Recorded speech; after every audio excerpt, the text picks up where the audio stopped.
Our next presentation this afternoon is by Swetcha Rajbandari, called Inspiring Playfulness as an Inhibited System, the Importance of Reevaluating and Reintegrating Play. Some of the beautiful things that her classmates said about Swetcha this semester is that she's creative, genuine, playful, vulnerable, artistic and authentic, and inspired. And something she asked that I share with all of you about her journey is that her journey around play and playfulness hasn't been an easy one. It's a journey that involves unlearning the stories she was told about who she needed to be in order to be loved and belong. It's a confrontation with all the parts of herself that she labeled unlovable and buried deep within herself. One of learning to love and nurture all the abandoned and exiled parts of herself, and learning to listen to the censored and silent voice within. A journey full of fear and traversing the unknown only to discover the magic and mystery that lives within inside her and that she is a part of. I'll hand it over to you, Swetcha. Thanks, Denise, and thank you everyone for being here.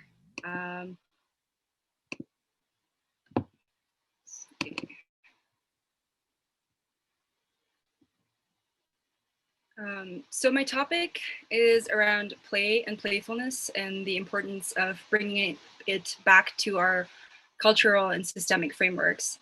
But before I really dive into it, I wanted to touch on why I believe it's an important topic. So what if I told you that playfulness is a key piece of the puzzle and it could help us find solutions to a lot of the issues we face on a daily basis as individuals and issues we see in our systemic frameworks, and that it could even help us find solutions to the larger humanitarian and environmental crises that we face today. By now, some of you are probably thinking, okay, she goes to that weird Buddhist university and they've filled their heads with some pretty naive nonsense, and that's fair.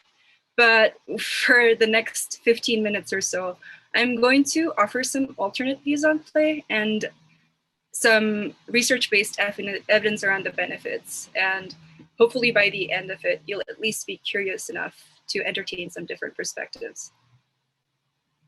So what do I mean by play? Well, there's different forms of structured play, right? There's organized sports and there's play that adults engage in.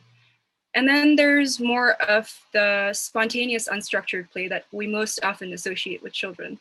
And for the purpose of this presentation, I'm going to be focusing more on playful forms of play that don't necessarily have a goal or an agenda attached to them. And Winnicott describes this as the exploration of psychological space, doing and being what has not been done or been before, and a process that involves spontaneous excursions into new roles, actions, thoughts, ideas, and emotions. And now that we have a bit of a clear idea of what I mean by play, I would like you to go on this little imaginary journey with me. So ready? Once upon a time, in a land far, far away, there lived a wretched king who simply despised play. So, wielding the powers of his kingly command, he banned play from all of the land. Now I want you to think about this for a second. What would this world look like? How are people interacting with each other? Without play, does it impact the relationship between people?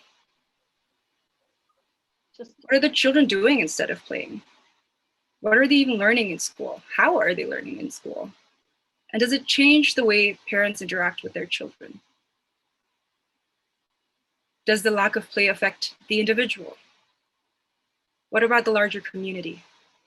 And without play, what motivates the people in this kingdom? And finally, do you see any similarities between this world we just imagined and the one we live in today? Sadly, we don't have to go too far into our imagination to picture a world that represses and inhibits play. There was a study carried out in 2011 that used something called the Torrance test to measure fluency, originality, and elaboration, which are all aspects of creativity. And it found that between 1990 and 2008, there was a significant decrease in fluency and originality scores, especially in kindergartners to third graders, and that starting 1984, elaboration scores began to decrease as well. Now, what this means is that within the span of 30 years, people of all ages steadily lost their ability to elaborate upon ideas and engage in detailed and reflective thinking. And this trend continues. People are less motivated to be creative because it isn't really encouraged in home, school, and society in general. And children have less and less time to engage in free and uninterrupted play in both home and school settings.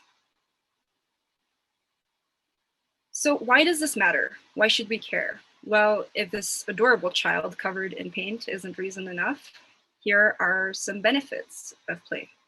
And this is from multiple research. In fact, play has proven to be such an amazing evolutionary tool that it's not just seen in humans, but other mammals, birds, reptiles, and even amphibian species. There are negative emotions, right, which are more concerned with more immediate survival, like fight or flight. And then there are positive emotions that we experience in play. And it might not be obvious in the moment, but play offers us longer term benefits and gives us an evolutionary advantage. I mean, think about it. During play, children are encountering all sorts of new things. Their environment is constantly shifting. There's all these different scenarios, and they have to be adaptable and flexible and figure out how to solve problems and how to navigate all these unique experiences that are coming their way. And during play, when you're in a group, it's not just about the individual. Children have to learn how to care about the needs of others in the group, how to resolve conflict and collaborate, how to put themselves in the shoes of others, right? So empathy. And everybody has to be on this similar wavelength of non-linear and associational thinking. And when all these dynamics come together, something beautiful emerges out of it. Children co-create a shared reality in play where everybody feels seen, heard, valued, and like they belong. Now I want to go a little deeper into this. As I was doing the research for my paper, I came across this article that used the story of Alice in Wonderland and explored the themes within it to figure out how children use play to make sense of reality. And this story starts with Alice jumping down a rabbit hole. And as adults, we're thinking, oh my God, what's wrong with her? Doesn't she know it's dangerous? But in fact, this rabbit hole represents uncertainty, unknown, adventure, which are all such pervasive aspects of life. And Alice's willingness to jump into this rabbit hole reflects a sense of security and safety within herself. It reflects resilience. We also see her kind of balancing between pleasant curiosity and on the edge of like almost being overwhelmed. And during play, kids access this space between curiosity and fear. And that's such an important skill to have as we move through life. We also see her trying to find meaning in an absurd and nonsensical world. And I feel like this is a shared experience, whether you're an adult or a child. We are constantly trying to create meaning in a world that is chaotic and confusing. And she's also increasing her ability to hold conflicting ideas. So you see, there's so much more going on during play than is obvious from a distance. And it's only when we engage in play that its magic is revealed to us. But what about adult play specifically? Well, adults continue to grow and develop, right? And just like children, they're faced with conflicting needs and a barrage of like just new and unique experiences, and they have to use their imagination to integrate and make sense of these experiences. Play doesn't really need to be physical either. It can be a play of ideas, words, symbols, metaphors. In fact, adults play with the boundaries of their thoughts and perceptions and those of others all the time, and they're constantly engaging in exploring new and possible worlds in fantasies. We spend so much time ruminating on issues and imagining outcomes for the future. There are all these what ifs, and I don't know about you, but my anxiety can get really creative. So why not be conscious and harness it? What if we took a playful approach to our lives, to our relationships, identity, work, life, therapy? And yet, in spite of all these amazing qualities about play, the cultural connotations we have around it are pretty negative. Instead, we live in a world that prioritizes work. Well, statistically, we can see that Americans have been working longer, if not harder, and yet the average American isn't any closer to economic stability, and rates of depression, anxiety, and suicidality continue to rise. There's this idea that we have to be serious, but Shash still argues that play contrasts not with seriousness, but with repressiveness. And when repressiveness is a pervasive part of a system and a culture, it leads to rigidity. We can see it in our world right now, a fixation on conventional values that no longer make sense. We're faced with climate crisis and a sixth mass extinction, and yet the system refuses to budge. And as individuals, a lot of us continue to participate in it. There's mistrust, narrowing perspectives, and worldviews leading to a lack of openness and division. But have we always been this way? I want you to try something else with me. If you can, picture your first playroom, or at least an early memory of play. Was it on a checkered sofa where you slew vicious dragons? Was it in the woods behind your school where you built forts and danced through piles of leaves? Was it in the creek behind your house where you caught snails, naming them and pledging to keep them as pets forever? Usually it's not even within four walls. And try to get a little more specific about this memory. What time of day is it? Is it morning or evening? Are you alone or are you with someone? What does it look like around you? Is it warm or cool? Can you smell anything? What does it feel like? What does it feel like to be you? What does the world feel like? And if you're with someone, what is the quality of the relationship between you and this other person? And now I'm going to ask questions that may be a little more tender. What is your earliest memory of feeling embarrassed or judged? When did you learn to censor yourself and apologize for who you are? When did you learn to move for a reason? When did you stop playing? As we're growing up, we're getting all these messages about what it means to be a grown-up.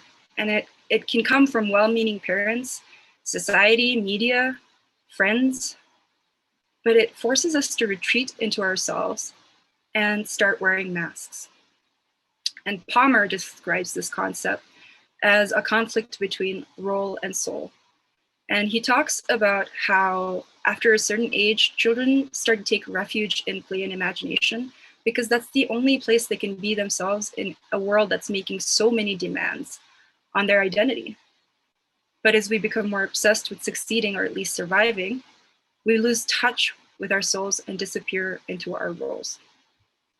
And that child with a harmless after-school secret becomes a masked and armored adult, which has serious repercussions for the individual and the world at large. At some point, we have to start asking ourselves if what we believe in our heads is our truth or something that has been conditioned and instilled within us.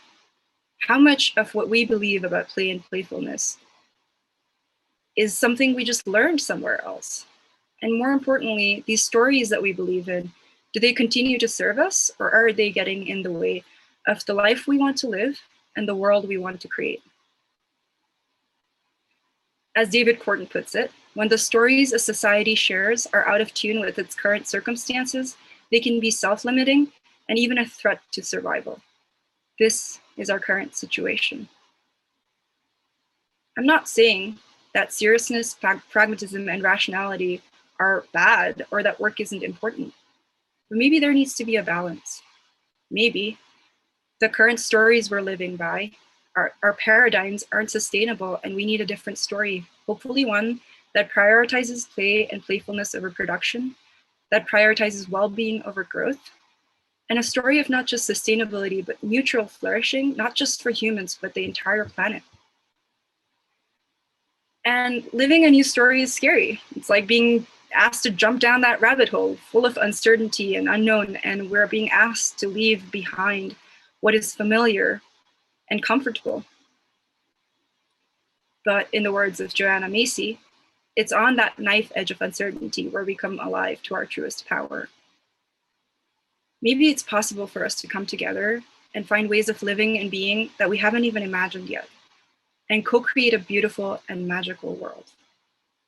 Now I want you to go back to that early memory of play just once more, and remember how you felt. And picture a world where everybody is just walking around feeling like that. What would that look like? I don't know about you, but that's the world I want to live in. Thank you.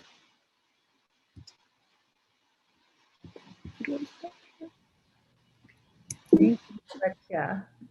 We'll take a moment to take a look and see if anyone has raised their hand in participants. Anyone who has a question for Swetcha about her presentation?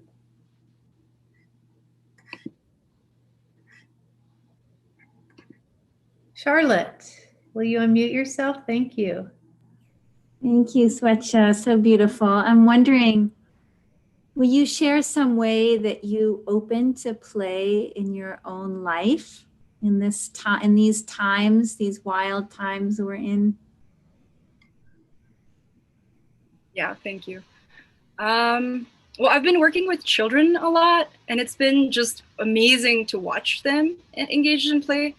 And I actually had this random experience with somebody where I met up with somebody and we just started imagining that the people in the distance were rhinos, and we just started rolling down the hill. And this is the person I've met for this first time. And it just opened me up to, yeah, I felt so whole and so real and present during that moment. And it's just been an exploration since then, before that actually. Thank you. We should all go on walks with you, Swetcha, and imagine rhinos. I love it. Thank you so much. Thank you. Thank you, Charlotte. Thank you, Swetcha.